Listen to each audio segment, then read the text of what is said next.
Kung gusto mong kumita ng malaki dito, I suggest huwag ka mag-single head. Bakit? Ang laki ng perang pwedeng maiwala sa'yo pagdating ng oras. Bakit? Ito na example. Halimbawa, ang market mo, 4 na tao. Sabihin natin si A, si B, si C, si D. Sila yung mga recruit mo. Ngayon, ang ginawa mo, single head ka lang, ikaw.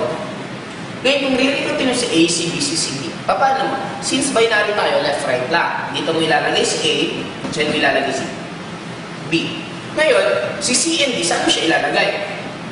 Dito, dito. Ngayon, magkano ang kikitain mo? 4 na 500. Kikita kang 500 pesos dito, additional 500, kikita ka ulit ng 500, and additional 500. In short, direct referral pa lang, kumita ka na ng 2,000 pesos. Ngayon, since pipiring ka, 1,500, 1,500, pipiring ka ng 1,500, pipiring ka ng 1,500, magkano kikitain mo? Automatic, kumita ka na 5,500 pesos sa 4 mong recruit. Pero imagine yung pag 3 headers ka. Sabihin natin, ikaw to. Ikaw yan. Ikaw din yan. Okay, si U2, si 3. Ngayon, yung recruit mong 4, saan mo ilalagay? Dito mo ilalagay si A, dyan mo ilalagay si B, dyan mo ilalagay si C, si D. In short, ang maganda dito, mas nahiwalay mo. Magkano kikitain mo? 1, 2, 3, 4, 5, 6. 4 ay 6 na direct referral. In short, kumita ka ng 3,000 direct referral pa lang. Eh, di ba ikaw to si Y3? Si Y3, pumiling. Kumita si Y3 ng isang 1,500. Eto, si Y2, nagpiring. Kumita siya ng additional 1,500. Eh, ikaw pa rin to. Magkano kikitain mo? 1,500, 3,000, 4,500. In short, kumita ka ng additional 4,500. Ilan lahat ang kinita mo? 10,500. Same effort.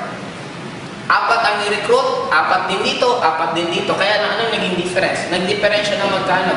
Automatic differensya na agad ng 5,000 pesos. What more? Imagine mo na lang to. Sabihin na natin, pakita ko sa inyo. What if nag-recruit ulit? Sabihin natin, yung 4 na lang. Okay? Ito nag-recruit ng isa, ito nag-recruit ng isa, 1, 2, ito 3, ito 4. Magkano ang kikitain mo? Automatic, pipili siya, kumita ka ng 1,500, 1,500, meron kang additional 3,000 pesos. What if eto, nag-recruit ng tig-isa? Isa. 1, 2, 3, 4. Si Y2, kumita siya ng 1,500. Si Y3, kumita siya ng 1,500. Si Y2, ay si Y, kumita siya ng 1,500, 3,000. Automatic, ang total mong tinita, 6,000. Magkano lang difference? 3,000.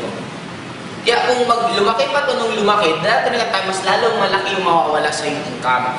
Kaya kung ang plano mo yun naman, karirin talaga to, in short, gusto mo talagang kumita dito ng malaki at tatrabahoin mo, suggest 3 to 7 heads, yun ang gawin mo.